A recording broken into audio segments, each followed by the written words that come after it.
यहां जितने भी वैष्णव आप सब, ये जिनका भी दिमाग लगाना, ये यहां भक्तों को बिठाने का बहुत अच्छा दिमाग है, जिन्होंने भी ये योजना बनाई। अब हमको पता है क्या है, हम जिस भक्त को देखेंगे उसी का चरित्र आएगा चित्त में, वही सुना देंगे। और वो सुनाते समय आपको कह दिया करेंगे, देखो उनकी ओर देख लो, इन्हीं का ही चरित्र सुना रहे हैं। यहां जितने भी बैठे हैं, और इस बार हमें अवसर मिलेगा तो हम अपने रामानुज संप्रदाय के आलवारों की, रामानुज संप्रदाय की भी विशेष चर्चा मैंने ज्यादा की नहीं कभी कथाओं में, लेकिन इस बार करेंगे, क्योंकि यहां तो प्रवेश से ही रामानुज हमारे श्री वैष्णव संप्रदाय का दर्शन हो रहा है। ऊपर भी ठाकुर जी का श्री तिलक विराज रहा है, बाहर भी, वो पूरा परिवार ही श्री वैष्णव है। थोड़ी थोड़ी आपकी हमारी एक सी स्थिति है, हम भी श्री वैष्णव हैं और सेवा हमारी पुष्टि मार्ग की है। आपके घर में भी ऐसा ही है, आप भी श्री वैष्णव हैं, सेवा पद्धति पुष्टि मार्गी है। ठाकुर जी की सेवा का जो विधान है वो पुष्टि मार्गी है। इसमें कोई दोष अपराध तो सोचना भी नहीं चाहिए कि कोई दोष है या कोई अपराध है, नहीं। आचार्यों की सबकी प्रणालियां हैं, उन सब भावों से, सब प्रणालियों से भगवत सेवा कैसे बने, इसका प्रयास करते रहना चाहिए। तो पुण्य की प्राप्ति के लिए कथा नहीं है, कथा तो प्रेम की प्राप्ति के लिए, कथा तो भाव की प्राप्ति के लिए। यहां जितने बैठे हैं ये एक भी पुण्यात्मा नहीं है, ये सब प्रेमात्मा है। कौन है? प्रेमात्मा। मीराबाई का कोई नाम ले दे तो प्रेम ही समझ आएगा, सूरदास जी का कोई नाम ले दे तो प्रेम ही, तुकाराम जी का नाम ले ले प्रेम ही समझ आएगा, स्वामी शेरदास जी का नाम ले प्रेम ही प्रकट होगा, पुण्य नहीं।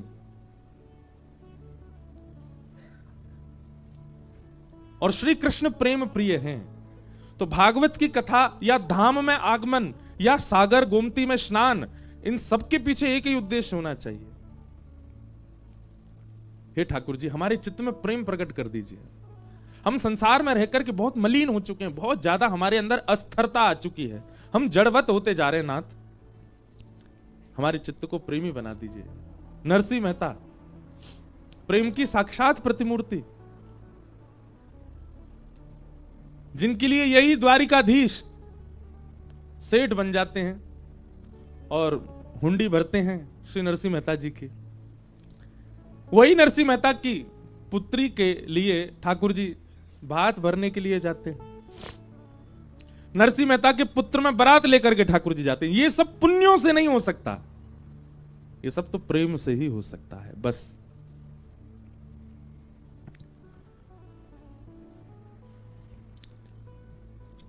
आप भी अपने संबंधों में किसी के लिए पूर्ण रूपेण न्योछावर तब होते हैं जब उसके प्रति प्रेम हो। हर प्रकार के संबंध होते हैं, आप सब लोग बिजनेस भी करते हैं, किसी से आपका व्यापारिक संबंध है, किसी से आपका धन का संबंध है, किसी से आपका अपने कार्य की सिद्धि का संबंध है। सबके लिए आप सहज थोड़ी हो जाते हो, लेकिन जिससे प्रेम होता है उसके लिए अति सहज हो जाते हो। द्वारिकाधीश के दरबार में कोई तो ठाकुर जी से व्यापारी संबंध बनाने आया है, वो हर महीना आता है द्वारिका मुंबई से। क्यों आता है? लेकिन मेरा कारोबार बढ़िया चलता रहे, द्वारिकाधीश कृपा दृष्टि रखना। तो श्री द्वारिकाधीश उससे व्यापारिक संबंधी रखते हैं, इसका कारोबार बनाना है हमको। कोई अपने घर की सुख सुविधाओं के लिए ठाकुर जी के पास आता तो ठाकुर जी उससे वैसा संबंध रखते हैं।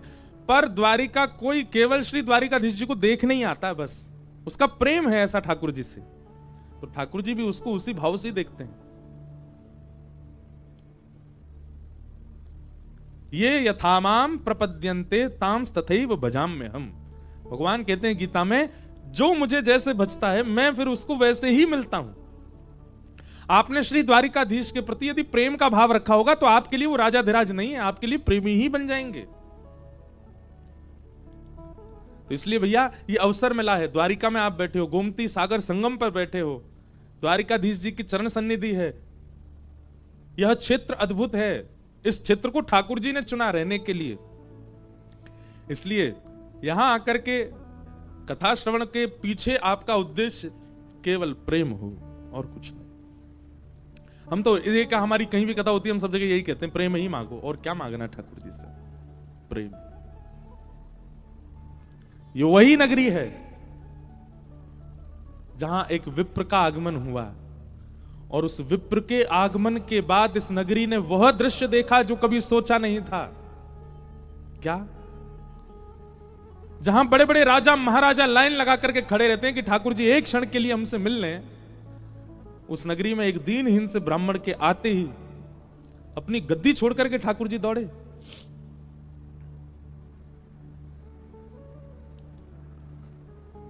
आज जब से हम जामनगर उतरे तब से हमको श्री द्वारिका और द्वारिकाधीश जी का ही स्मरण, यहां का भाव स्मरण हो रहा था। जितने भी गृहस्थाश्रमी अगर कथा सुन रहे हैं तो बहुत ध्यान से सुनिएगा। प्रत्येक गृहस्थाश्रमी के लिए द्वारिका गुरु स्थान है, यहां जरूर आकर के प्रणाम करके जाया कीजिए।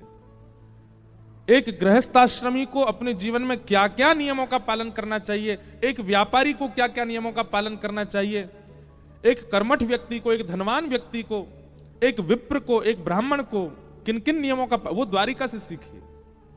द्वारिका लीला सामान्य लीला नहीं है।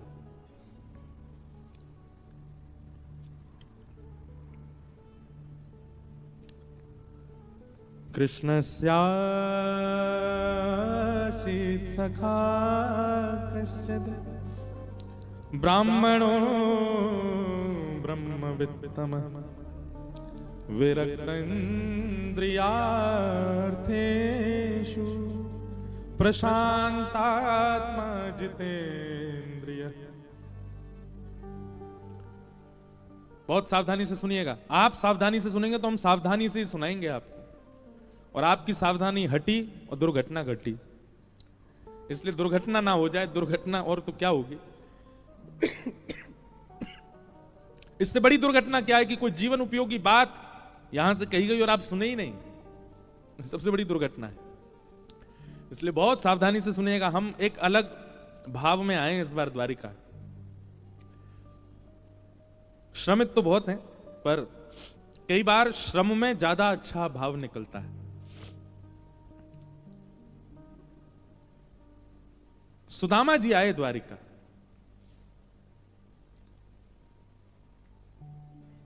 सबको कथा पता है, मैं ज्यादा उसके विस्तार में नहीं जाऊंगा, पर कुछ विषय ऐसे हैं जो कभी चिंतन में आए नहीं, पर वो विचारणीय बात है। सुदामा जी का आगमन जैसे ही हुआ, भागवत जी में मैं प्रसंग खोल लूं ताकि श्लोक भी बोल सकूं।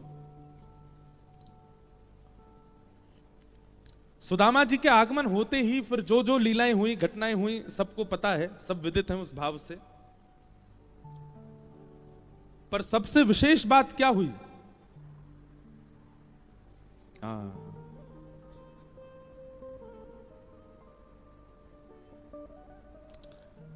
कि सख्यु प्रियस्य विप्रविशे रंग संगति विनिवेद प्रीतो व्यमच्युत बिपिन नेत्राभ्याम पुष्कर क्षण। ये बात भी सबको पता है, पर इस बात की गहराई कितनी है कि अपने प्रिय मित्र श्री सुदामा जी को देख करके श्री ठाकुर जी के नेत्र सजल हो गए। और केवल सजल नहीं हुए, पानी परात को हाथ छुयो नहीं, नैनन के जलसों पग धोए। ठाकुर जी यहां पर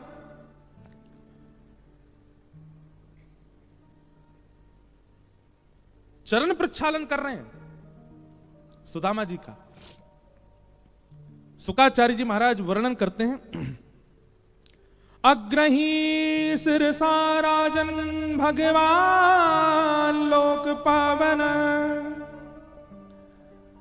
भगवान ने केवल आंखों के अश्रुबिंद से चरण धोए नहीं है, अपने अश्रु बिंदुओं से चरण धो करके जो चरण प्रक्षालन जल था उसको मुख से लगाया, उसका पान किया, और पान करने के बाद जो शेष जल था उसको अपने सिर पर डाल के एक सूक्ष्म स्नान मात्र कर लिया ठाकुर जी ने। इससे एक बात समझ आती है। पहली बात तो ठाकुर जी कितने करुणा में आ गए होंगे सुदामा जी को देख के।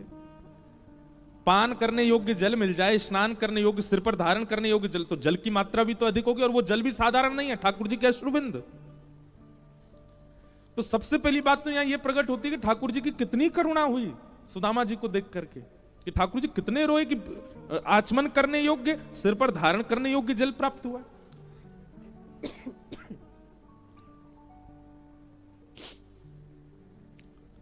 अग्रही छिन सारा जन भगवान लोक पावन, व्यलिंपद दिव्य गंधेन चंदना गुरु कुंकुमये। ये सामान्य द्वारिकाधीश नहीं है। कौन है द्वारिकाधीश? चरणों से निकली गंगा प्यारी, जिसने सारी दुनिया तारी, उन चरणों के मैं शीश नवाऊं, हे गिरधर तेरी आरती गाऊं। जिनके चरण स्पर्श करके जल गंगा बन जाता है, और वह गंगा भी कैसी गंगा? जिन गंगा का पान करने से, जिन गंगा में स्नान करने से व्यक्ति के एक नहीं कोटि जन्मों के पाप नष्ट हो जाते हैं। अरे इतना ही नहीं, गंगे गंगे तियो ब्रूयात योजना नाम सतैरपि। बहुत ध्यान पूर्वक सुनिएगा। योजनों दूर से यदि कोई गंगा गंगा गंगा गंगा कहकर के पुकारे, मुच्यते सर्व पापेभ्यो, तो भी उसके पाप नष्ट हो जाते हैं। क्यों है गंगा की इतनी महिमा? क्योंकि वो ठाकुर जी के चरणों से निकली है। और वे ठाकुर जी सुदामा जी के चरणों को हाथ में लेकर के बैठे और नेत्रों से नीर बहा करके उनके चरणों को धो रहे हैं, और केवल धो नहीं रहे हैं, उसका आचमन कर रहे हैं, उसको अपने सिर पर धारण कर रहे हैं।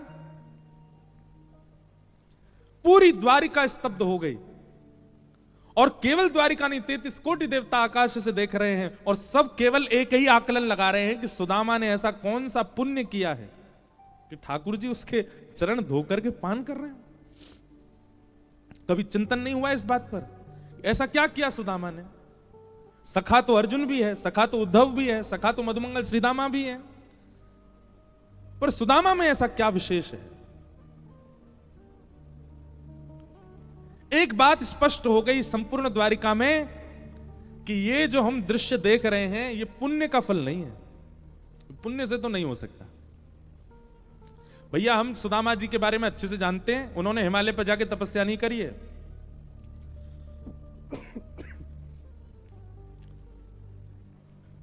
हम सुदामा जी के बारे में अच्छे से जानते हैं कि वो कोई व्रत नहीं कर रहे हैं, उनके घर में धन है नहीं, अन्न है नहीं, इसलिए भूखे रहते हैं। ना कोई व्रत किया, ना कोई तप किया, ना कोई जप किया, ना कोई पुण्य किया। ऐसा क्या किया है सुदामा जी ने कि जो इस स्थिति की दृष्टा पूरा विश्व बन रहा है।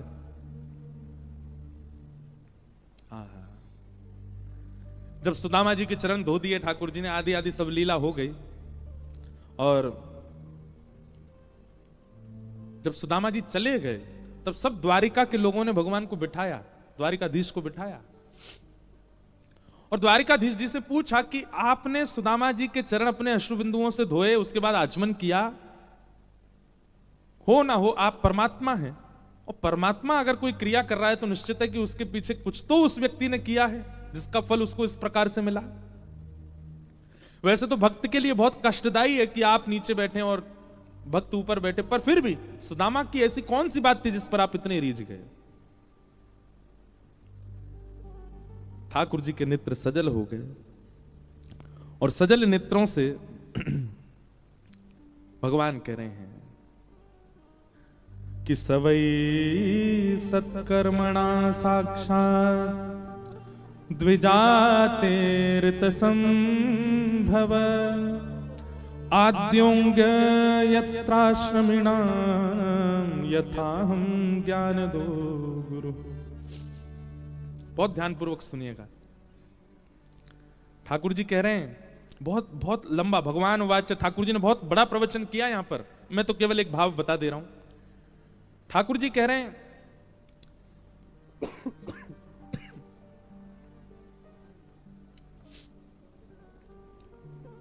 कोई परम तपस्वी होकर के भी इस स्थिति का अनुभव नहीं कर सकता जो सुदामा जी ने किया है।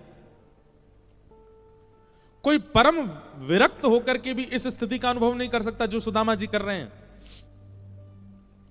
कोई परम त्याग में जीवन जी करके, परम व्रत में जीवन जी करके, परम पुण्य में जीवन जी करके, जितने भी आप सोचना चाहो, यज्ञ करके, तप करके, जप करके, आदि आदि करके, यह स्थिति किसी के जीवन में नहीं घट सकती जो सुदामा जी की घट रही है।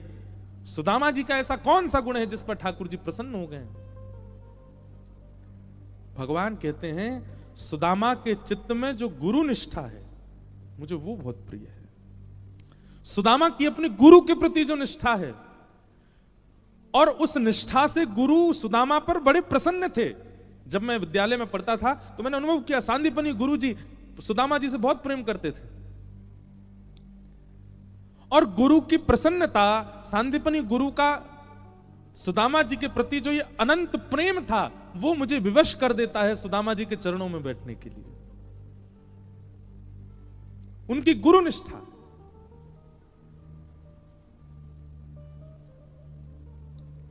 विचार करो बंधुओं, ये मैं नहीं कह रहा हूं, स्वयं भगवान कह रहे हैं।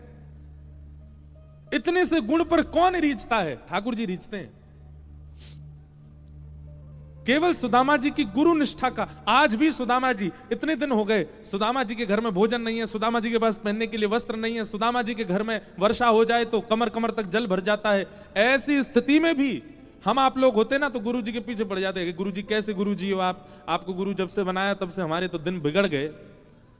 पर सुदामा जी आज भी नित्य अपने गुरु को स्मरण करते हैं और गुरु की कृपा का अनुभव करते हैं। और गुरु कृपा में क्या कहते हैं? हे गुरुदेव भगवान,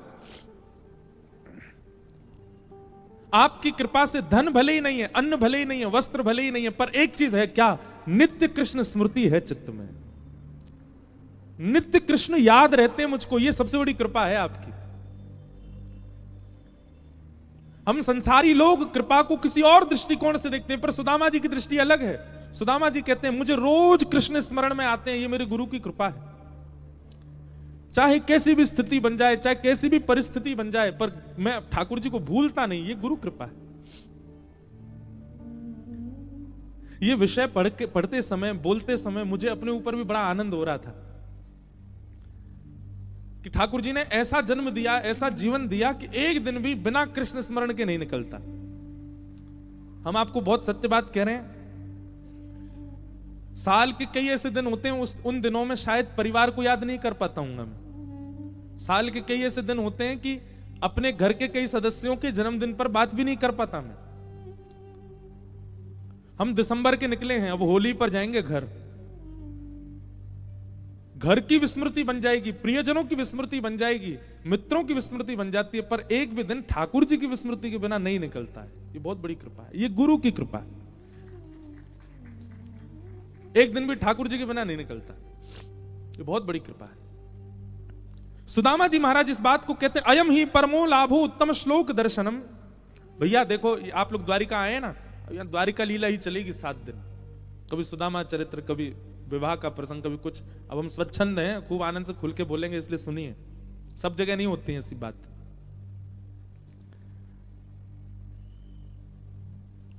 सुदामा जी नित्य कहते हैं मेरे गुरु की बहुत बड़ी कृपा है मुझ पर।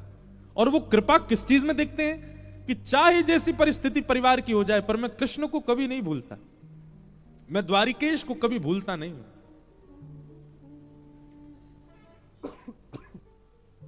और इस भावना से श्री सुदामा जी रोज अपने गुरु का स्मरण करते हैं। आज वही सुदामा जी जैसे ही द्वारिका आए हैं, ठाकुर जी ने जैसे सुदामा जी को देखा, देखते ही ठाकुर जी के नेत्र बंद हुए और सुदामा जी की सारी परिस्थिति दिखने लगी। खाने के लिए अन्न नहीं है, पहनने के लिए वस्त्र नहीं है, रहने के लिए घर नहीं है, बच्चों को खिलाने के लिए अन्न नहीं है, पढ़ाने के लिए साधन नहीं है, पत्नी को देने के लिए साड़ी नहीं है। और ऐसी स्थिति में भी सुदामा रोज प्रसन्न चित्त होकर के अपने गुरु को प्रणाम करता। आपकी बहुत बड़ी कृपा है मुझ पर। क्यों? भले ही कोई साधन मेरे पास नहीं है। अरे व्यक्ति के पास में एक साधन ना हो, हम लोग अगर रोज श्रीमन नारायण भगवान का स्मरण करते हैं, रोज अपने गुरु की अष्टाक्षरी माला करते हैं, एक दिन अगर बुखार आ जाए हमको, गुरु जी आज बुखार आ गया, आज माला नहीं कर पाएंगे हम, क्षमा करना गुरु जी। घर में एक चीज विपरीत हो जाए, एक चीज, तो हम सबसे पहले क्या करते हैं? ठाकुर जी के लिए जो नियम बनाए उसका त्याग सबसे पहले करते हैं हम लोग।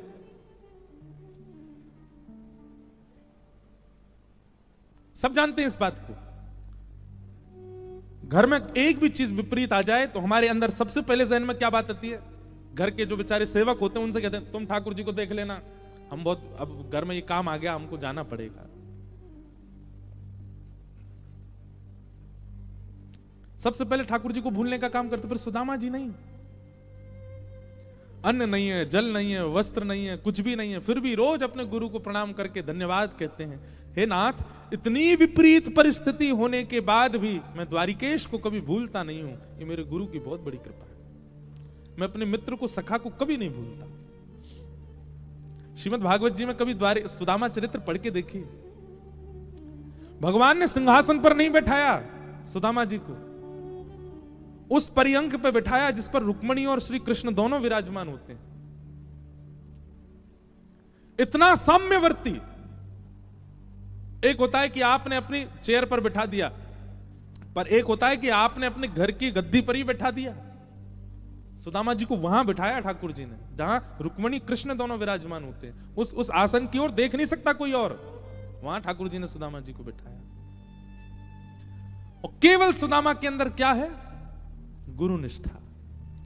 भगवान ने यहां पर 1 2 3 4 5 6 7 8 9 10 11 12 13 14 15 16 श्लोकों में केवल सुदामा जी की प्रशंसा, और उस प्रशंसा में केवल एक बात, सुदामा की गुरु निष्ठा अद्भुत है।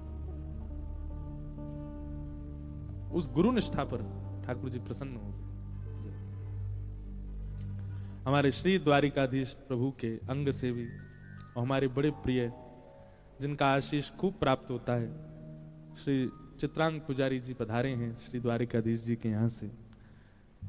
सब श्रोताओं की ओर से, व्यास मंच से हमारे पूज्य चित्रांग जी को बहुत बहुत वंदन, बहुत बहुत अभिनंदन। जय।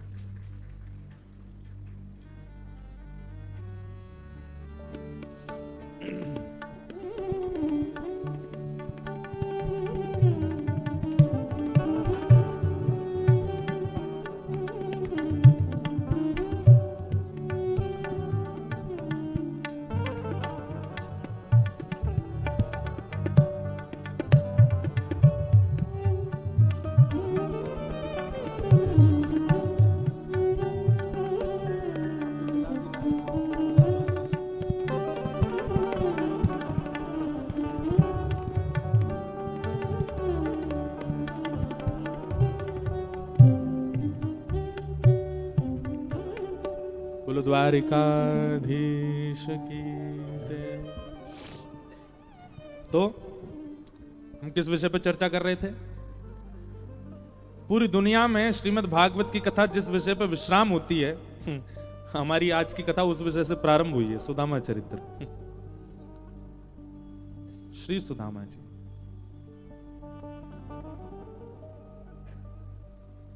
श्री द्वारिकाधीश से गृहस्थ आश्रम सीखना।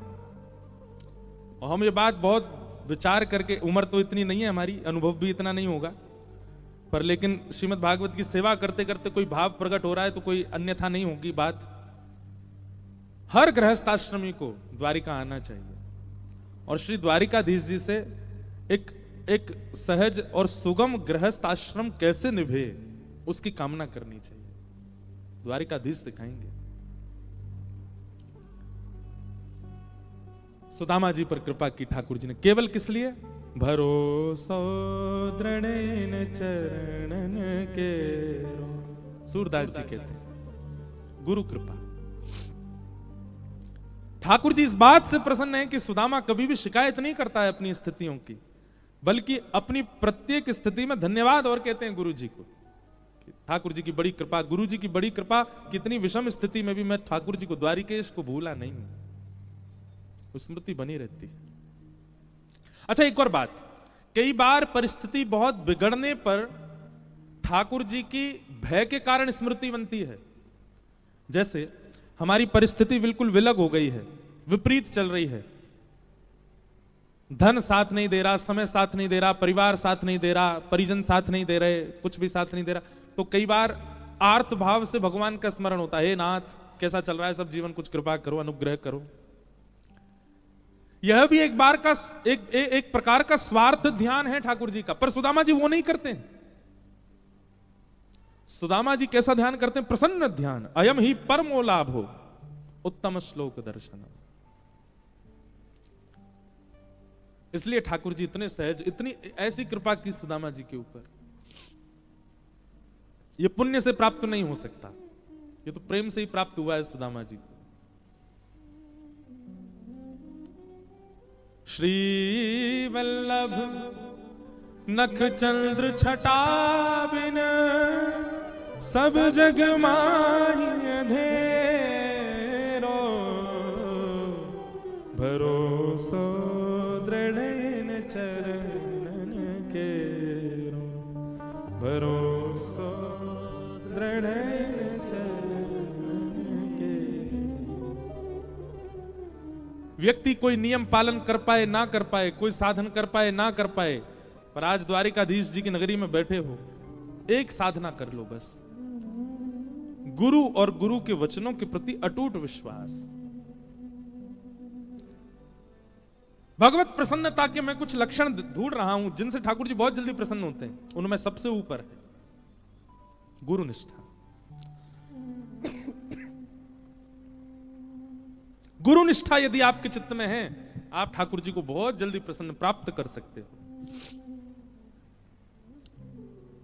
गुरु निष्ठा का मतलब यह होता है कि फिर चाहे जीवन में जो हो जाए, आपका गुरु के प्रति संशय या संदेह ना हो, विश्वास है, चाहे जो हो रहा है हमारे गुरु की कृपा। और एक बात याद रखिए, एक जैसा जीवन कभी नहीं रहता। अगर बहुत अच्छा है, मीठा बहुत ज्यादा खा लिया है, तो जीव को फिर पापड़ की इच्छा होगी। बहुत बढ़िया ही चल रहा है, तो कुछ ना कुछ तो डमरू होएगा।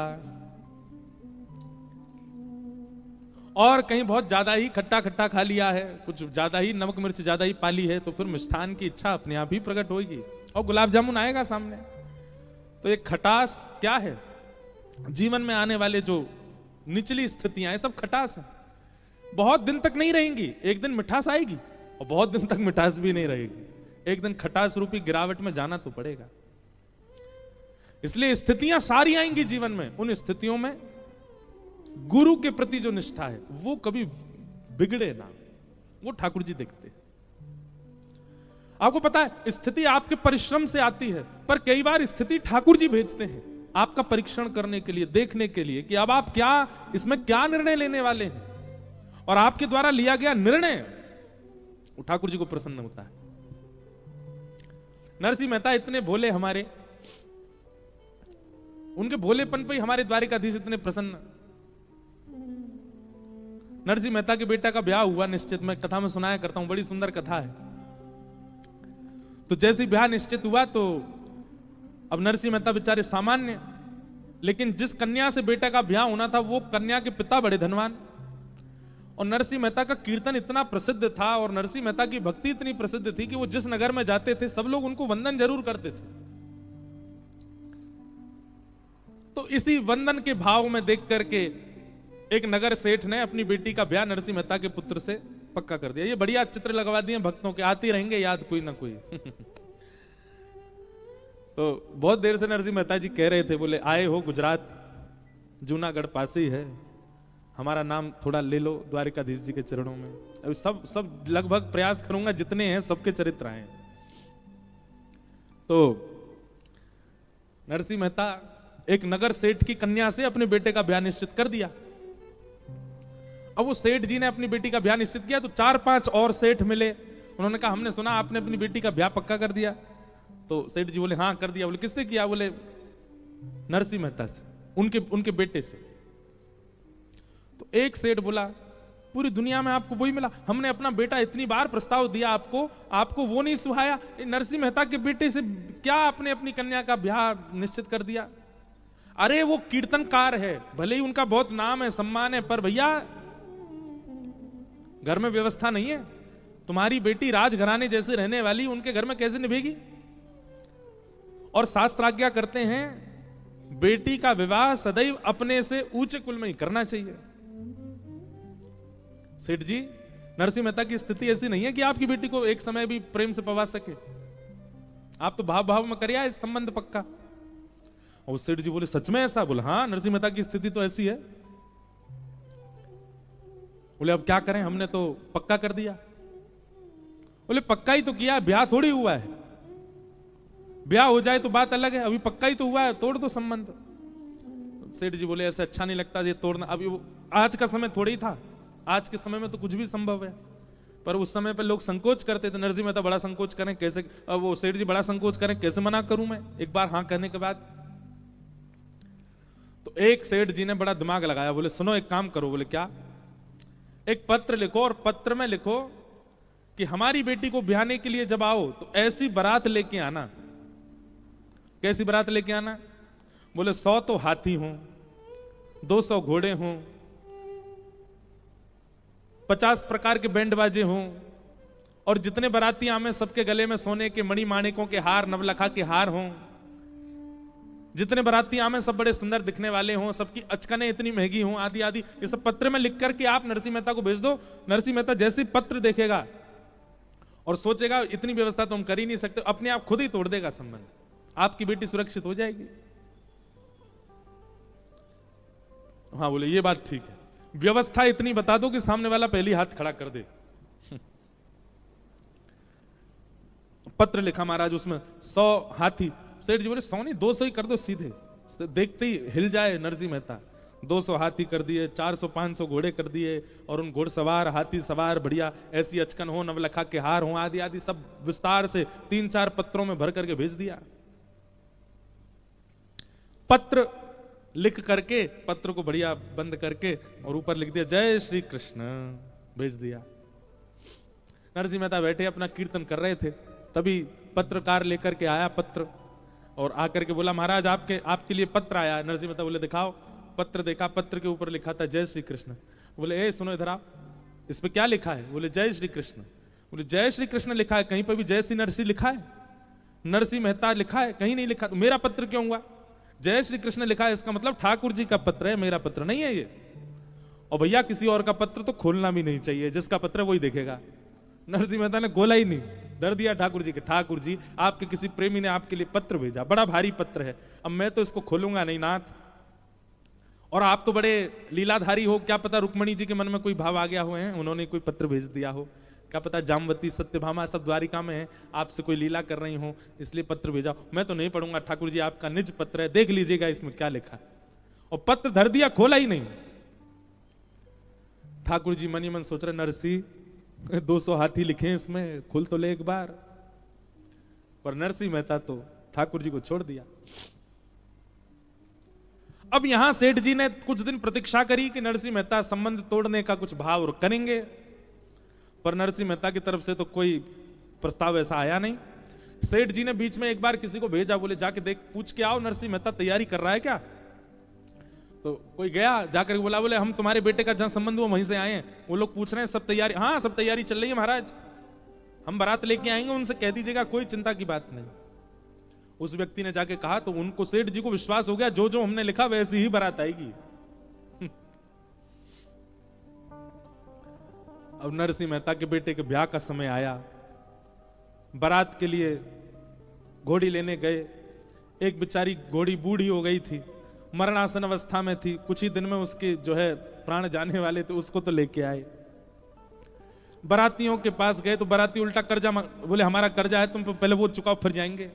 नरसिंह मेहता के बेचारे 4-5 बाराती हो गए, उनमें भी 1-2 अंधे थे, 2-3 ऐसे थे जो बिना किसी सहारे के चल ही नहीं पा रहे, ऐसी तो बारात। नरसिंह मेहता लेकर निकले अपने पुत्र की बारात। घर में विराजमान ठाकुर जी बेचारे मन में सोचने लगे, मेरे नरसिंह ने पत्र मेरे चरणों में रख दिया, ये कह के कि आपका पत्र है, आप जानो, अब तो मुझे ही जानना पड़ेगा। और जो जो पत्र में लिखा था सब ठाकुर जी ने देख लिया। हमारे श्री द्वारिकाधीश तुरंत बलराम जी के पास गए, बोले दाऊ दादा चलो। बोले कहां? बोले बारात में जानो। बोले कौन की? एक हमारे भक्त के लाला की बारात में जानो, चलो। और यदुवंशियों को सबको तैयार कर दिया महाराज। इसी कलिकाल में ऐसे सुंदर सुंदर हाथी, हाथियों के ऊपर रत्न जड़ित सिंहासन, उन सिंहासनों पर सुंदर सुंदर राजा बैठे हैं, दुनिया भर के घोड़े, उन घोड़ों पर सुंदर यदुवंशी बैठे हैं। यहां से कुछ घोड़े आ रहे हैं, इधर से कुछ हाथी आ रहे हैं। इतने में बीच में जाने कौन आकर के वो बूढ़ी सी जो घोड़ी चल रही थी उसको हटा के बढ़िया सी घोड़ी पर उनके पुत्र को बैठा दिया। नरसिंह मेहता सोचने लगे हमारा पुत्र घूमता रहता, उसके मित्र वित्र ही आ रहे होंगे सब। देखते ही देखते नरसिंह मेहता को क्या पता, वो तो कीर्तन करते हुए चल रहे थे। जैसा जैसा पत्र में लिखा था वैसी ही बारात निर्मित होती चली गई। दूर दूर तक महाराज देखें तो राजकुमारी राजकुमार चल रहे हैं, सब यदुवंशी। वो सेठ जी जिनकी पुत्री से ब्याह होना था, उनसे किसी ने जाके कहा, बोले नरसिंह मेहता के पुत्र की बारात आ रही है। बोले यहां से नहीं दिखेगी, किसी पहाड़ी पे ऊपर चढ़ के चोटी पे से देखनी पड़ेगी, इतनी इतनी विशाल बारात है। बारात जाकर के देखी महाराज, ऐसे ऐसे हाथी, ऐसे सुंदर उनके दांत, ऐसे सुंदर घोड़े, ऐसे सुंदर राजकुमार। और उस बारात में सबसे आगे जब देखा तो नरसिंह मेहता का पुत्र एक घोड़ी पर बैठ करके चल रहा है, और एक तरफ साक्षात श्री बलराम जी और दूसरी तरफ श्री द्वारिकाधीश नृत्य करते हुए बारात लेकर के जा रहे हैं। क्यों? नरसिंह मेहता ने समर्पण कर दिया है।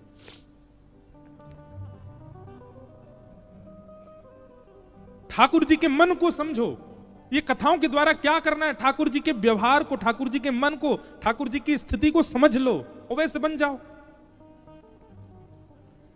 जो जो उनको प्रिय लगता है वो प्रिय वस्तु अपने चित्त में लाना प्रारंभ कर दो। जैसा व्यवहार उनको अच्छा लगता है वैसा व्यवहार करने लग जाओ।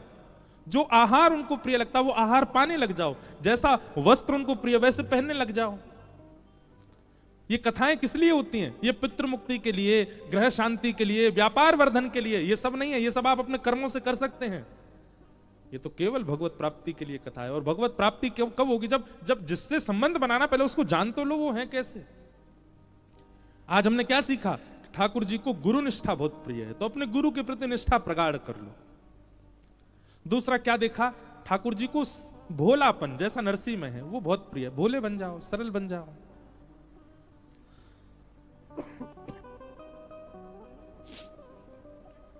द्वारिकाधीश स्वयं राजा नहीं बने कभी, अपने नाना उग्रसेन को राजा बनाया इस नगरी का। अब इससे क्या सीखते हैं हम?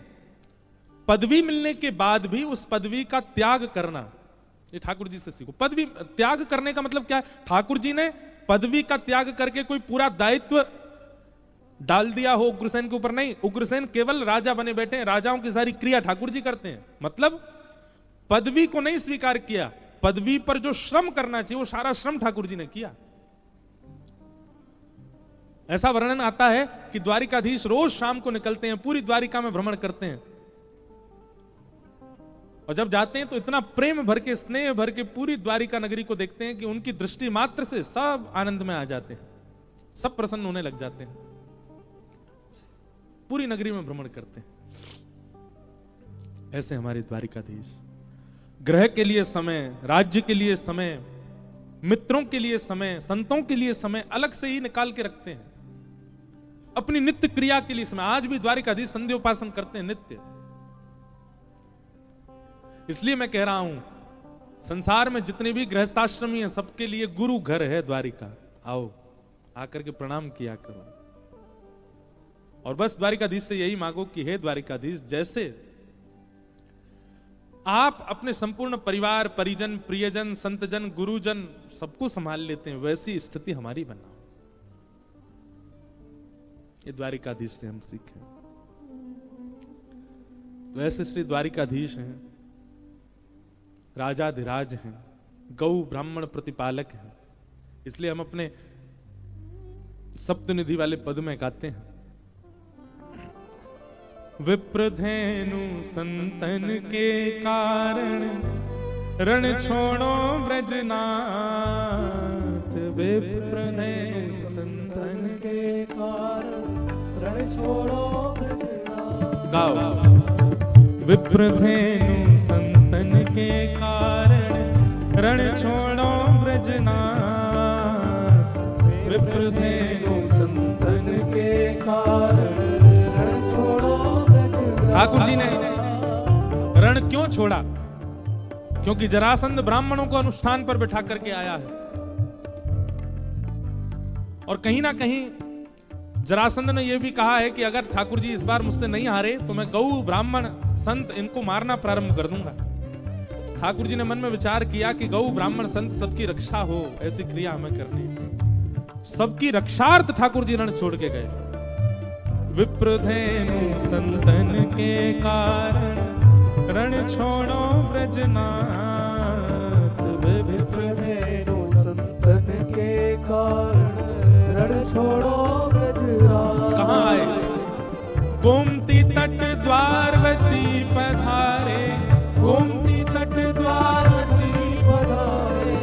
गोमती तट द्वारवती पधारे, कहलाए द्वारिका नाथ, वृंदावन मेरो वृंदावन, हे श्री वृंदावन मेरो वृंदावन, गोमती तट द्वारवती पधारे, कहलाए द्वारिका नाथ, वृंदावन मेरो वृंदावन, हे श्री वृंदावन प्यारो वृंदावन,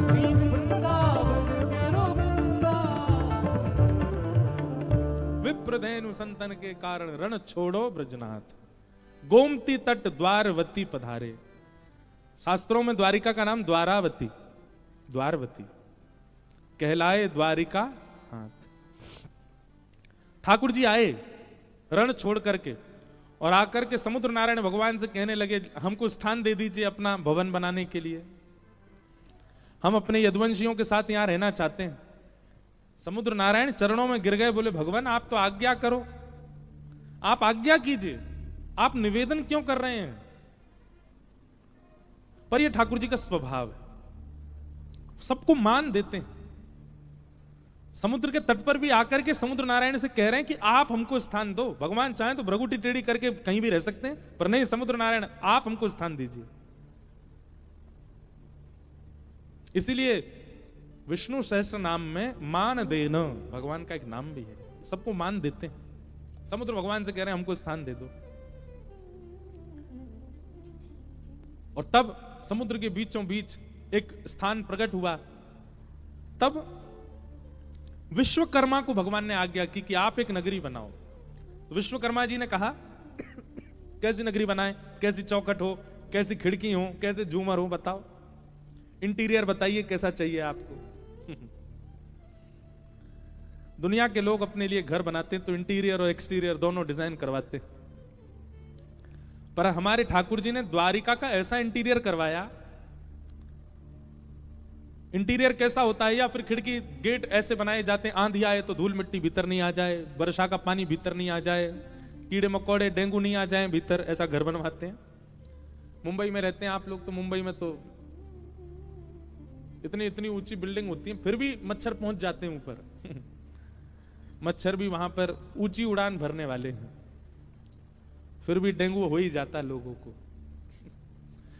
एक है हमारे प्रिय सज्जन, उन्होंने सबसे बड़ी बिल्डिंग में सबसे ऊपर वाले फ्लोर पर करोड़ों खर्चा करके घर लिया। तो हमारे पिताजी बोले आपने इतना ऊपर घर क्यों लिया? बोले महाराज जी मच्छर नहीं आएंगे इतने ऊपर, उनकी क्षमता नहीं इतनी ऊपर आने की। बेचारे 2 महीना बाद डेंगू हो गया उनको, हॉस्पिटलाइज्ड थे। पिताजी बोले कैसे हो गया? इतने ऊपर घर लिया था, पूरा जीवन की जमा पूंजी सब खर्च कर दी फ्लैट लेने में कि हमको मच्छर नहीं खा जाए, कहां से हो गया? जैसे जैसे कलयुग बढ़ता जा रहा है, कीड़े मकोड़े भी हाईटेक होते जा रहे हैं। ठाकुर जी से कहियो कि ऐसे बढ़िया वाले पंख लगाओ ठाकुर जी, चाहिए आसमान में पहुंच जाऊं, मुंह काट जाऊं। अरे एक बार तो फ्लाइट में मच्छर आ गया था, मैंने कहा बता, ये भी विदाउट टिकट वीजा ट्रेवल कर रहा है, यहां पे भी लोगों को मलेरिया मार रहा होगा। तो सब लोग अपना घर बनवाते हैं अपनी इच्छानुसार, पर सीखो। श्री द्वारिकाधीश जी विश्वकर्मा से कहते हैं ऐसी नगरी का निर्माण करो जहां कभी किसी दैत्य का आगमन ना हो। मथुरा में आक्रांताओं ने बहुत आक्रमण किया, दैत्यों ने आक्रमण किया, राक्षसों ने आक्रमण किया, पर ठाकुर जी ने ऐसे भवन का निर्माण करवाया कि जहां पर केवल या तो वैष्णव आमे, या तो केवल भक्त आमे, या तो केवल विप्र आमे, किसी भी दैत्य बुद्धि या दैत्य स्वभाव वाले व्यक्ति का प्रवेश ना हो, ऐसी नगरी बनाओ। घर ऐसा निर्माण कीजिए जहां वैष्णव ही आमे, जहां भक्त ही आमे। अगली बार घर का निर्माण ऐसा ही कीजिए, अब जब भी बनाओ, अब बन चुका हो तो कोई बात नहीं, जिसके आवरण को देख के, जिसके औरे को देख करके, जिसकी एंट्रेंस को देख के, जिसका द्वार देख के, जिसकी दहली देख करके वैष्णव प्रसन्न हो जाए और उनका बार बार आने का मन हो। लोग ऐसा घर बनाते हैं कि रिश्तेदार, नातेदार, मित्र, पार्टी करने वाले बार बार आए, वो नहीं उसी के घर चलो, वहीं पे बढ़िया वाली पार्टी होती है। ऐसा नहीं, एक बार कोई वृंदावन से ब्रजवासी आ गए हो, एक बार कोई वैष्णव आ गए हो, एक बार कोई संत आ गए, तो वो बस नक्की कर दें अगली बार हम जब भी इस नगर में आएंगे रुकेंगे आपके यहाँ ही, तब समझो कि आपका घर बनाना सार्थक है। ठाकुर जी ने ऐसा ही बनाया, द्वारिका का निर्माण ऐसा ही किया है, श्रीमद् भागवत जी में लिखा है।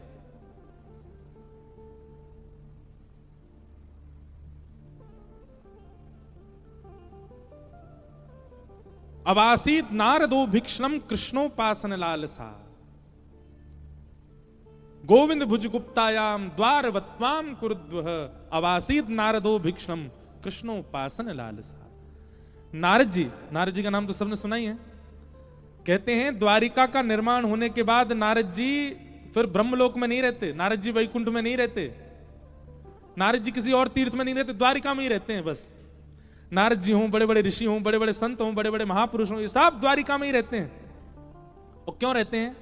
बोले द्वारिका में सबको इतना सुख मिलता है, सुबह उठते ही ठाकुर जी पांचजन्य शंख बजाते हैं तो ठाकुर जी के शंखनाद की ध्वनि मिलती है। जैसी ध्वनि आती है वो ध्वनि ऐसी लगती है मानो जैसे वृंदावन के किसी कुंज बीथन में ठाकुर जी वंशी बजा रहे हों। वो प्रेम उन्माद प्रकट करने वाली ध्वनि, सबसे पहला सुख।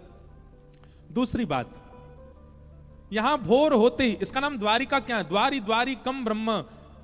किसी भी घर का द्वार खोलो, द्वार खोलते ही सामने ब्रह्म का दर्शन होता है। मतलब द्वारिका के लोग जब अपने घर के द्वार खोलते थे तो कहीं ना कहीं से ठाकुर जी दिख ही जाते थे, पूरे नगर में भ्रमण करते ठाकुर जी। द्वारिका की एक विशेष बात है कि यहां पर ठाकुर जी किसी वाहन पर नहीं घूमे। हाँ, वृंदावन में और द्वारिका में थोड़ा एक अंतर है। हमारी और चित्रांग जी की नोकझोंक चलती रहती है इस बात पे। हम कहते हैं वृंदावन बढ़ो, ये कहें द्वारिका बढ़ो। वृंदावन में भी ठाकुर जी विचरण करते हैं, द्वारिका में भी ठाकुर जी विचरण करते हैं, पर वृंदावन में विशेषता क्या है? वृंदावन में ठाकुर जी पादुका नहीं पहनते, बिना पादुका के अपने अनावृत चरणों का स्पर्श देते हैं पृथ्वी को। ब्रह्मण ठाकुर जी द्वारिका में भी करते हैं पर पादुका पहन के करते हैं। अभी भी पहन रखे होंगे, अब तो मोजा भी पहन रखे होंगे, जबकि यहां सर्दी है नहीं, ऐसी चल रहा है। लेकिन हमारो लाला ब्रज को ही है ना, नेकाद वाकू सर्दी तो लगे ही है। तो द्वारिका में ठाकुर जी भ्रमण करते हैं और उस भ्रमण में नित्य ठाकुर जी का दर्शन हो जाता है। इसलिए नारद आदि ऋषि संत ये लोग कहीं और नहीं रहते हैं, ये सब द्वारिका में ही रहते हैं। और द्वारिका में क्या करते हैं? बोले कृष्णोपासन लालसा, किसी ना किसी भाव से दर्शन हो जाता है ठाकुर जी का। एक और बात, जितने भी संत रहते हैं द्वारिका में, ये सब लोग भिक्षा लेने जाते हैं। भिक्षा लेने वाले संत द्वार पर जाते हैं, मंजीरा बजा कीर्तन करते हैं, भीतर से कोई माताएं बहनें लाएंगी प्रसाद, झोली में ले जाते हैं, उसी को पाते हैं। अब तो ऐसा नहीं होता, मुंबई में तो होता ही नहीं होगा, पर हमारे वृंदावन में आज भी होता है। भिक्षा मांगते हैं संत जन, मधुकरी मांगने आते हैं। तो द्वारिका में जितने भी संत रहते हैं ये स्वयं भोजन थोड़ी बनाते हैं, स्वयं चूल्हा थोड़ी सिद्ध करते हैं, सब भिक्षा याटन करते हैं। पर द्वारिका की विशेषता यह है कि यहां पर किसी अन्य के घर से भिक्षा नहीं मांगी जाती, सब जाते हैं केवल द्वारिकाधीश के घर। लंबी लाइन लगती है संतों की, सब कीर्तन करते मंजीरा बजा के भिक्षा दे दो, और भिक्षा लेके कोई और नहीं, स्वयं द्वारिकाधीश आते।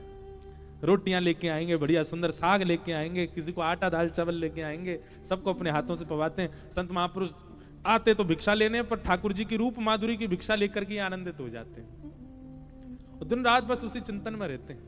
तो द्वारिका में बहुत सुख दिया ठाकुर जी ने, वैष्णवों को, परिवारी जनों को, भजनानंदियों को, विरक्तों को, सबको बहुत सुख दिया ठाकुर जी ने। इसलिए कृष्ण दर्शन की लालसा यदि चित्त में हो तो दो स्थान पकड़िए, या तो ब्रजमंडल या द्वारिका। आपको साधना सिद्ध करनी है तो आप बद्रीनाथ जाइए, आपको तप सिद्ध करना है तो बद्रीनाथ जाइए, आपको भजन सिद्ध करना है, आपको भोजन सिद्ध करना है तो आप जगन्नाथपुरी जाइए, आपको परिक्रमा सिद्ध करनी है, अपना कोई योग बल सिद्ध करना है तो दक्षिण के मंदिरों में जाइए। पर आपको केवल और केवल कृष्ण प्राप्ति की भावना है तो या तो द्वारिका आ जाओ या ब्रजमंडल आ जाओ, या तो उस स्थान पर जाइए जहां से ठाकुर जी की लीला प्रारंभ हो रही है, ब्रज वृंदावन, या फिर उस स्थान पर आइए जहां ठाकुर जी अपनी लीला को विश्राम देते हैं, श्री द्वारिका। ये दो स्थान। मीराबाई, भक्तिमती मीराबाई ने जीवन भर ठाकुर जी को भजा, पर उनको भगवत प्राप्ति द्वारिका में ही हुई। नरसिंह मेहता, उनको भगवत प्राप्ति श्री द्वारिका में ही हुई। कितने महापुरुषों के ऐसे नाम हैं जिनको द्वारिका में ही दर्शन हुआ है ठाकुर जी का, इसलिए द्वारिका अति श्रेष्ठ है। ऐसी द्वारिका को हम बारंबार प्रणाम करते हैं, बारंबार वंदन करते हैं। तो ये नित्य की द्वारिका के प्रसंगों से कुछ कुछ प्रसंग लीजिएगा और याद रखिएगा, उद्देश्य केवल प्रेम है, पुण्य नहीं। उद्देश्य केवल प्रेम है, तप नहीं। उद्देश्य केवल प्रेम है। उस प्रेम के भाव से ही आप कथा सुनिए, उस प्रेम के भाव से ही द्वारिका में रहिए। क्या पता इन 7 दिनों में वही शंख चक्र सुदर्शन धारी चतुर्भुज रूप धारी श्री ठाकुर जी आपको द्वारिका की किसी गली में। अच्छा, एक चीज आपने देखी, अभी हम नाथद्वारा से आ रहे हैं, ठाकुर जी जहां भी विराज रहे हैं, ऐसा हो ही नहीं सकता कि वहां सकरी गली ना हो। आप नाथद्वारा चले जाओ, वहां पे भी छोटी छोटी गली। आप द्वारिका आ जाओ, यहाँ पे भी छोटी, और देखो जहां पे भी ठाकुर जी विराज, गैया जरूर मिलेगी। डाकोर जी चले जाओ, वहां पे भी छोटी छोटी गली। द्वारिका में, डाकोर जी में, जगन्नाथपुरी में, अब तो वहां बड़ी कर दी, पर फिर भी छोटी गलियां वहां पर भी हैं। ठाकुर जी चाहे जहां चले गए, पर उनको ब्रज का वह कुंज भाव बहुत प्रिय लगता है ना। कुंज मतलब जहां सूर्य की किरण स्पष्ट ना आ पाती हो, कुछ ना कुछ आड़े आ जाता हो, उसको कुंज कहते हैं। ठाकुर जी ऐसी कुंज सब जगह बनवा देते हैं। नाथद्वारा में बनी, द्वारिका में बनी, जगन्नाथपुरी में बनी, डाकोर जी में बनी, वृंदावन तो प्रसिद्ध है कुंज गलियों के लिए। जब यहां गत वर्ष ठाकुर जी का उत्सव हुआ तो ब्रज द्वारिका मिलन महोत्सव, तो उसमें मैंने ब्रज द्वारिका के कई भाव कहे। उसमें हमने एक भाव और कहा, यहां जो चतुर्भुज है ना ठाकुर जी का, इसमें 2 भुजा किशोरी जी की हैं और 2 भुजा ठाकुर जी की हैं। वैसे तो ठाकुर जी और श्री जी एक ही हैं। जो वाम अंग है किशोरी जी का, ठाकुर जी का, वो किशोरी जी हैं, और दाहिना अंग जो है वो ठाकुर जी हैं। पर द्वारिका में ठाकुर जी के ऊपर दायित्व बढ़ गया। पारिवारिक रक्षा, राष्ट्र रक्षा, ठाकुर जी दोनों यहां विराज रहे हैं, कोई विलग नहीं है। तो ब्रज वृंदावन कहीं ना कहीं ठाकुर जी जहां भी जाते हैं वहां समय। और सबसे बड़ी बात, श्री जगन्नाथ रूप भले ही विराजमान है पश्चिम में, जगन्नाथपुरी पश्चिम हुआ कि पूर्व हुआ है? पूर्व हुआ ना, और ये पश्चिम हुआ। श्री जगन्नाथ जी भले ही विराजमान है पूर्व में, पर जगन्नाथ जी का प्रादुर्भाव स्थल श्री द्वारिका, द्वारिका में प्रकट हुए श्री जगन्नाथ जी। रोहिणी मैया ने ऐसी कथा सुनाई कि श्री ठाकुर जी का ही रूप प्रेम विगलित हो गया, और उस प्रेम विगलित रूप को जब नारद जी ने देखा तो नारद जी ने कहा, ना ठाकुर जी मुख पिघल गया, हाथ पिघल गए, चरण पिघल गए। तब ठाकुर जी ने कहा, नारद जी इस रूप को अपने चित्त में बसा लीजिए। ये रूप कलिकाल में एक धाम के रूप में श्री जगन्नाथपुरी में विराजमान होगा। इंद्रद्युम्न राजा पर कृपा करने के लिए मैं एक रूप धारण करूंगा, तब इसी रूप को वहां विराजमान करना। नहीं तो श्री जगन्नाथ भगवान का सबसे पहले वह रूप प्रकट कहां हुआ? द्वारिका में। अनेक महिमा है, अनेक बातें हैं श्री द्वारिका जी की, सब हम करेंगे, सब हम भाव रखेंगे। आज प्रथम दिवस है कथा का, महात्मा के 1-2 श्लोक कहकर के फिर कथा को विराम दें। और कल से भैया 3 बजे से कथा को आप सब लोग आइएगा। हमारा तो एक भाव और था, हम हर बार द्वारिका आते हैं बंधे ही रह जाते हैं कथा के भाव में। पहली कथा करी तब भी हम बंधे रहे, फिर लाल जी का उत्सव किया तब भी निकल नहीं पाए।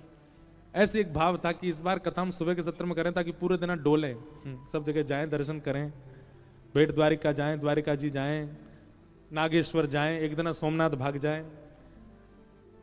पर अब जैसे बंग जी की और पूरे परिवार का मन होगा वैसे करेंगे।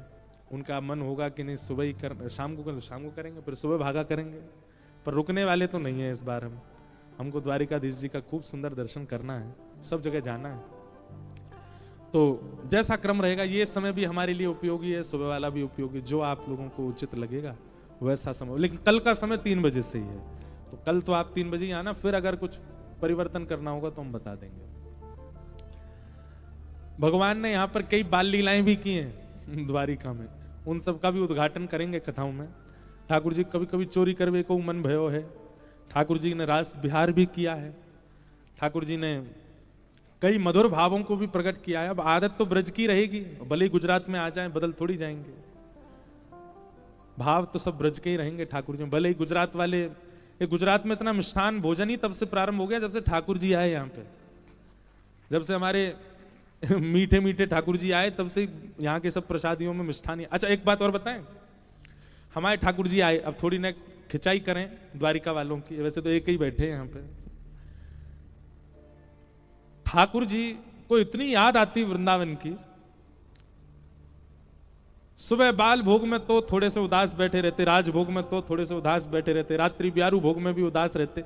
इसीलिए गुजरात के लोगों ने सोचा इनको कैसे प्रसन्न किया जाए, इसलिए सब्जी में भी मीठा, दाल में भी मीठा, रोटी में भी मीठा, छाछ में भी मीठा, सब में मीठो मीठो डालो कि ठाकुर जी पिए तो नहीं प्रसन्न तो हो जाएंगे। तो ये मिष्ठान का जो प्रसाद में भाव आया ना, वो हमारे ठाकुर जी को प्रसन्न करने के लिए यदुवंशियों ने ये प्रकल्प किए, तभी से गुजरात में मीठा ही मीठा बनता है। और सब भाव से ठाकुर जी पाते हैं। तो ऐसी द्वारिका में आए हैं। आप नित्य आइएगा, ताकि नित्य द्वारिका का पहले महिमा मंडन होगा और फिर महिमा करने के बाद में फिर ब्रज की महिमा से उसको धो दिया जाएगा। यही तो आनंद है, यही तो सुख है। और कुछ तो करेंगे, हमारे द्वारिकाधीश आए हैं। मथुरा ना राजा था चो, गोवाणों ने भूली गया छो, माने तो मनावी ले जो रे, हे ओधा जी रे मारा वाला ने बढ़ीने के जो। जब ठाकुर जी ब्रज से आए तब गोपियां तो नहीं आई, ब्रज ग्वाला तो नहीं आए, तो उद्धव जी को भेजा, जाओ मना लाओ द्वारिकाधीश को। पर अब समय बदल गया है, अब ब्रजवासी खुद आया है मनाने के लिए, और अब द्वारिकाधीश को मना के तो जाए। बस माने भय तो हैं, रीझे भय तो हैं, पर अब गोपियों की पाती लेकर के उद्धव नहीं आ रहे हैं, अब तो स्वयं ब्रजवासी आ रहे हैं। तो 7 दिन हम तो अपने ठाकुर जी को मना नहीं आए, ठाकुर जी को लाड करने ही आए हैं, ठाकुर जी को ब्रज की याद दिलाने ही आए हैं। और निश्चित है हमारे श्री द्वारिकाधीश जी रीझेंगे, मानेंगे, आनंदित होंगे। आप सब लोग, भले ही आप मुंबई से आए हो, कलकत्ता, हैदराबाद, जहां से भी आए हो, इन 7 दिनों के लिए आप सब लोग ब्रज का ही पक्ष लीजिएगा कि आप सब ब्रजवासी हो, और उसी भाव से दर्शन करने जाना। जो जो यहाँ के द्वारिका के तो वैष्णव सिद्ध हैं, कथा में कम आते हैं, पर जो जो बाहर के बैठे हैं यहाँ पर, आप सब लोग द्वारिकाधीश का दर्शन इसी भाव से करने जाना। हम सब ब्रजवासी हैं, और ठाकुर जी को मनाइएगा। ये लाला, यशोदा मैया, राधा रानी, सब गोपियां आपकी बाट निहार रही हैं। लाला तेरी बाट निहारे राधा, तेरी बाट निहारे राधा, सवरिया आजा रे आजा सवरिया आजा। सिर पर है गोरस की मटकी, तेरे दरस हित पथ में अटकी, आजा रे चित चोर गवारे, ठाड़ी तेरी गुजरिया सवरिया आजा रे आजा सवरिया आजा। तेरी बाट निहारे राधा, सवरिया आजा रे आजा सवरिया।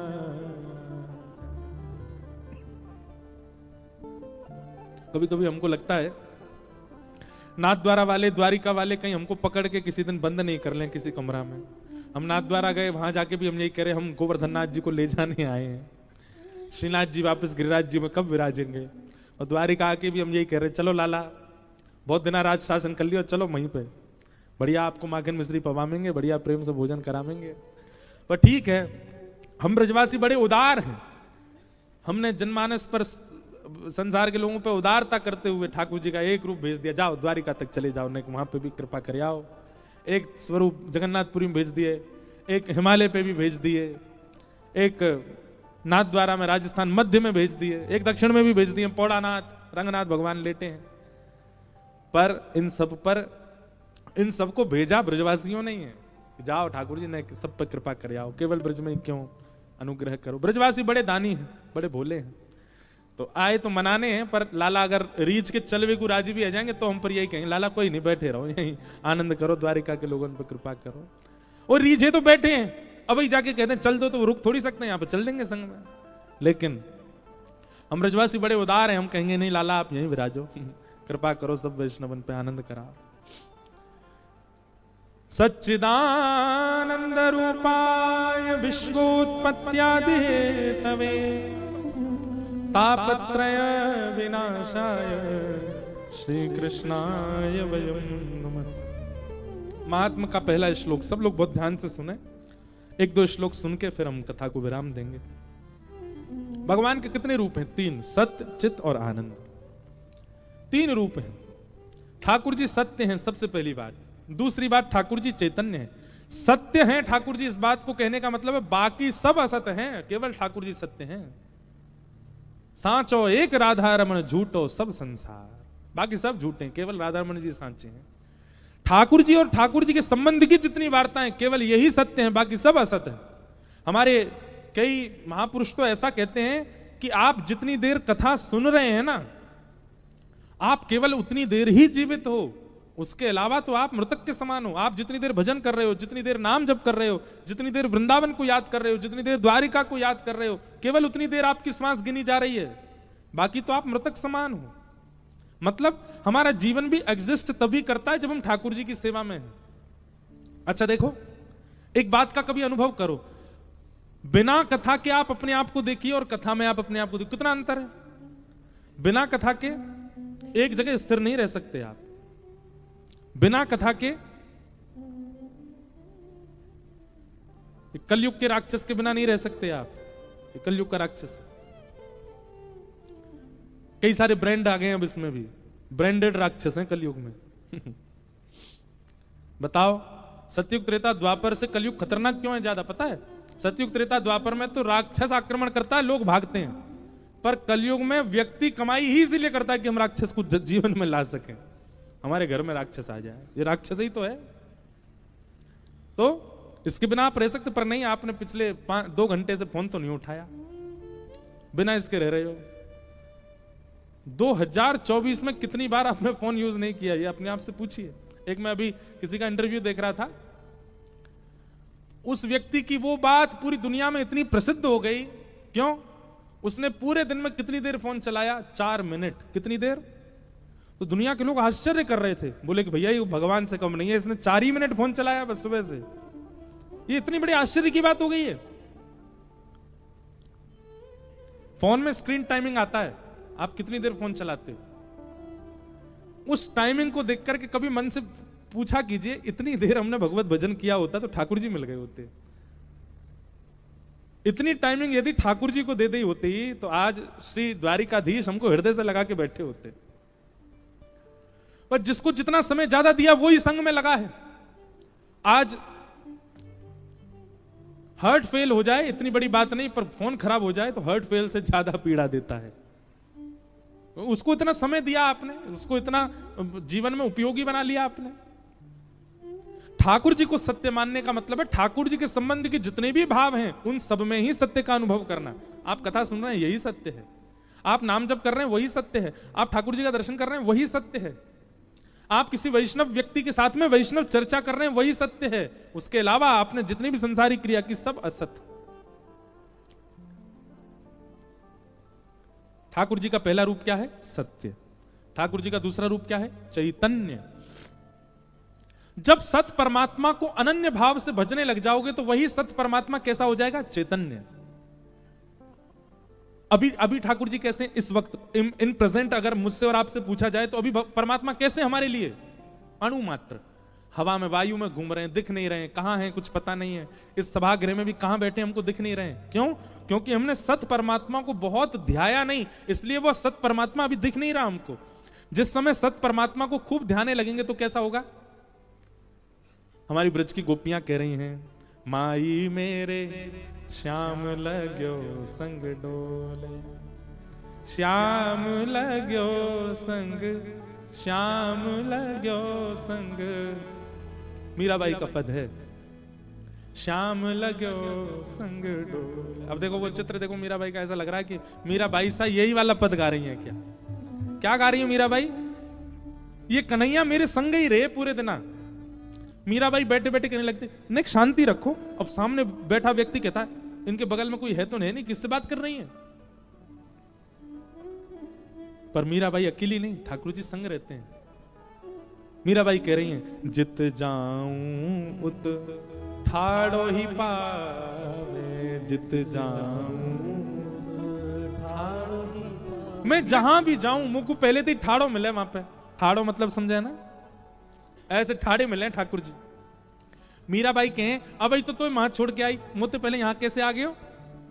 जित जाऊं उत ठाड़ो ही पावे, जित जाऊं वाह ठाड़ो ही पावे। अच्छा मीराबाई क्या कह रही हैं? तो किसी ने मीराबाई से कहा, तो ठाड़ो मिले तेरे संग ही रहवे, तू बात मत करे कर बातें, तू मुंह फेर लेकर। तो मीराबाई कह रही हैं, मैं बात ना करूं तो कहा करे, बिना बुलाए बोले,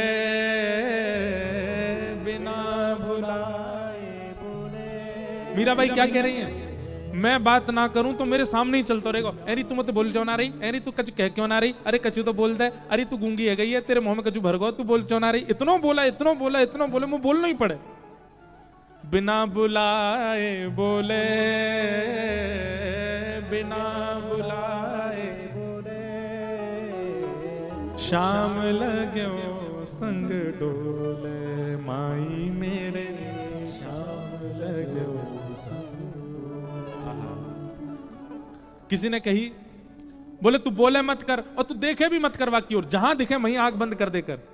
मीराबाई बोली, सुन तू दुनिया के जितने काम कहेगी सब करने को तैयार हूं, पर ये नहीं कर सकती। क्यों? कहा करूं लोभी मेरे नैना, कहा करूं लोभी मेरे नैना। अरे तू बात ना करवे की कहेगी, वो कर लूंगी, ना करूंगी बात।